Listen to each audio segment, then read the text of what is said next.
Ensinamentos. A fala do Buda, seus ensinamentos e explicações sobre o remédio para a dukkha seriam uma terceira forma de apresentação do budismo. É uma apresentação através das 4 nobres verdades e do nobre caminho óctuplo. As 4 nobres verdades são a experiência de existência cíclica, o reconhecimento de que a experiência cíclica é criada artificialmente, a afirmação da possibilidade de dissolução da experiência da existência cíclica, o caminho óctuplo que leva à dissolução da fixação na experiência de existência cíclica. Podemos apresentar o budismo através dessas 4 verdades e o caminho para descobrir a liberdade é o nobre caminho óctuplo. O primeiro passo do nobre caminho é a decisão de abandonar a existência cíclica e a impermanência. É muito difícil chegar a esse ponto. A maior parte do tempo estamos preocupados em ganhar jogos. Significaria dizer a um gremista que, se abandonasse o time, não sofreria mais. Mas a pessoa diria: se eu abandonar o Grêmio, não sou mais eu. E aí? Vou desaparecer.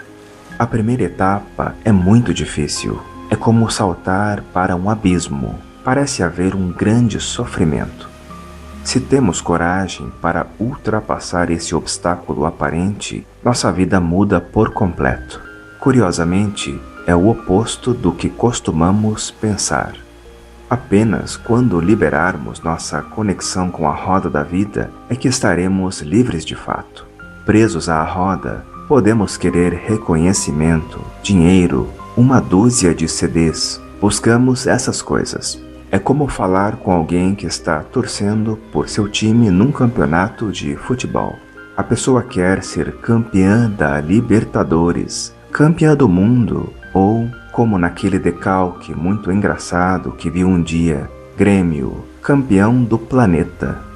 Se tirarmos isso da pessoa, parece que a vida perde completamente o sentido. O amadurecimento dessa etapa tem certa conexão com outras tradições religiosas.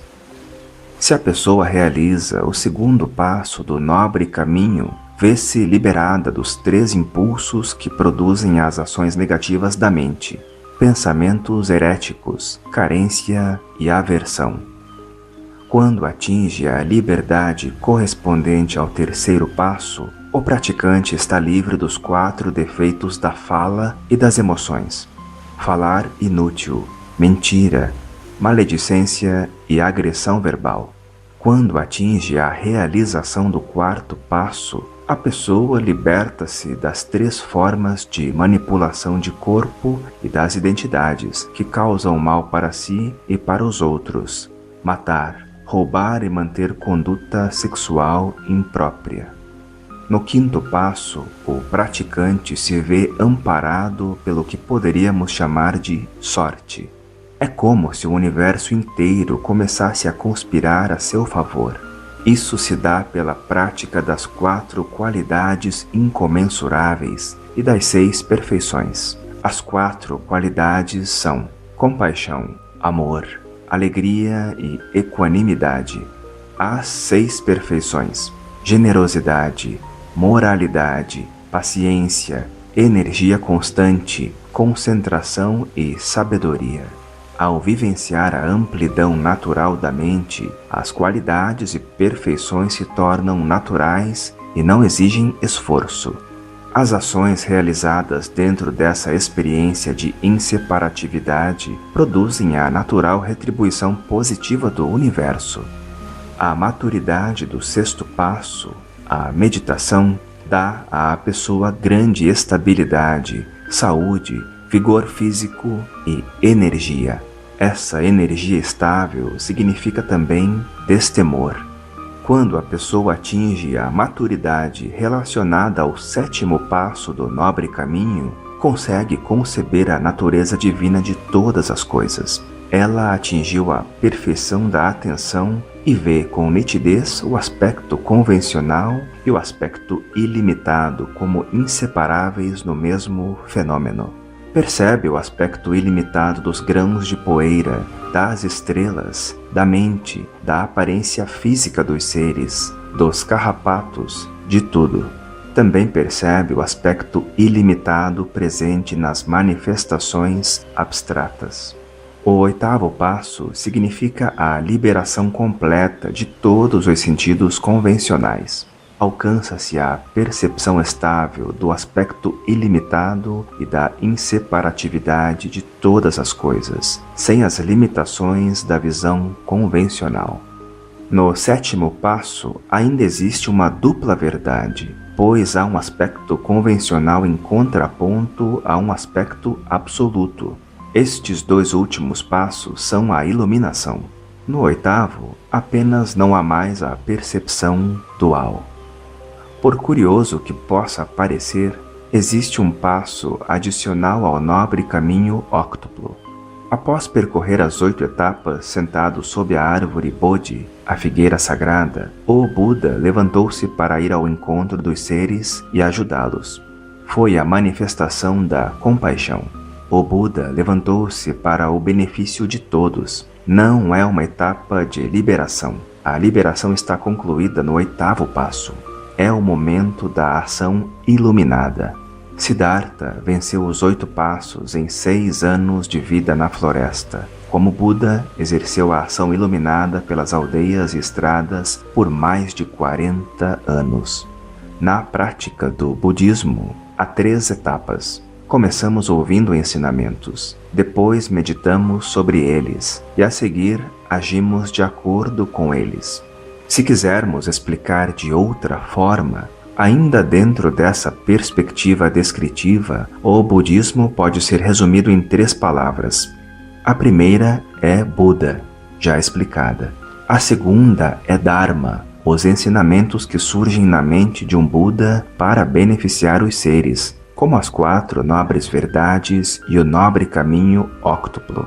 Praticando o Dharma, o Buda tem liberdade perante o que para nós é dificuldade. Examina o dukkha dos outros seres e resolve os problemas, manifestando soluções. A terceira palavra é Sangha e está relacionada ao Buda. A Sangha surgiu há 25 séculos, junto com o Buda. Se isso não tivesse ocorrido, não estaríamos estudando esses ensinamentos hoje. A Sangha é como uma fogueira. A chama não pertence a um ou 2 dos paus que queimam. É algo que surge a partir do conjunto. Se separarmos um dos paus da fogueira, o fogo termina naquele pedaço. Temos dificuldade em seguir o caminho da liberação sozinhos, mas quando estamos juntos é mais fácil. Chamamos isso de Sangha. Ela é capaz de queimar nossos problemas. No Zen, a Sangha é comparada a um recipiente e um pilão. Um centro de Dharma, um grupo de praticantes é o recipiente e a vida cotidiana o sucessivo bater do pilão. Cada pessoa do grupo é um grão de arroz com casca. Dentro do recipiente, o grupo de praticantes, o pilão, a vida, vai batendo e as cascas do arroz, nossas dificuldades, se soltam. Esse é o efeito da Sangha. Meditação. Uma das formas tradicionais de introduzir os ensinamentos apresentados pelo Buda é o caminho da meditação tranquilizadora. Simplesmente sentamos e praticamos o primeiro dos 8 passos e os outros seguem-se sucessivamente. Com a mesma aparência externa, sentados na posição de lótus, seguimos etapa por etapa. Nesse caminho, a pessoa entra, senta e vai colhendo as experiências profundas sentada. É o caminho que o Buda ensinou. Podemos chamar de dhyana, shine, shamatha, vipassana ou samadhi. Podemos chamar de samasati, mahasandhi, mahamudra, de acordo com o conteúdo com o que acontece dentro. O Buda descreve minuciosamente esses passos e diz: não acreditem, ou nos textos não está a verdade, testem.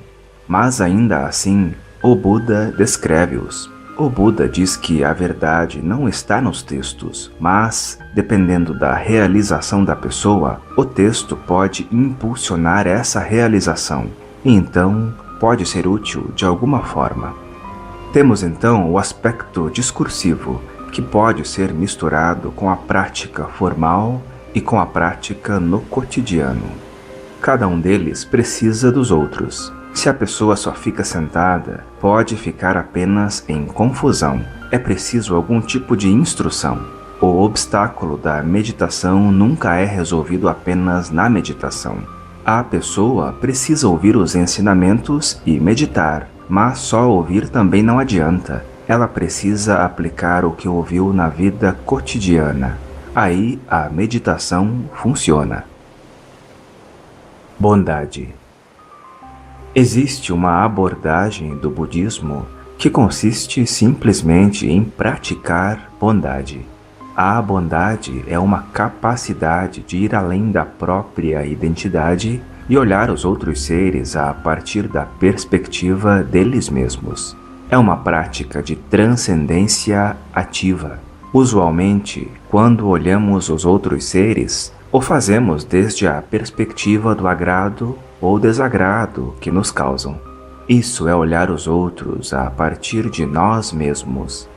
A prática da bondade é um exercício de transcendência ativa. Vamos além de nós mesmos. Surge um esquecimento das nossas tendências usuais e aí nos tornamos capazes de efetivamente auxiliar os outros. É o que faz um psiquiatra, por exemplo. Se ele se perguntar se gosta ou não da companhia de pessoas perturbadas, responderá que prefere estar no meio de pessoas estáveis. No entanto, ele tem a capacidade de transcender sua preferência pessoal e olhar os seres no contexto mental e emocional onde estão imersos, e é por isso que pode ajudá-los.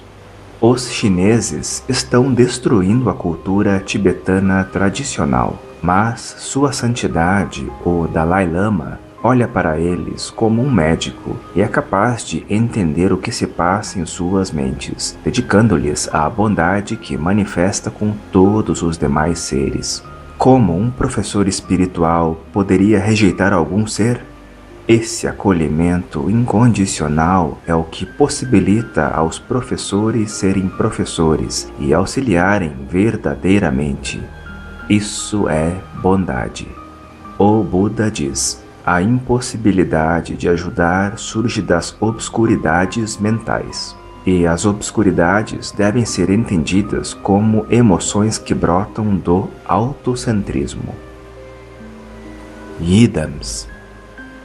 Outra forma aparentemente diferente de se aproximar do budismo é olhar as deidades e suas qualidades e procurar de imediato essas qualidades em si mesmo e vivenciá-las.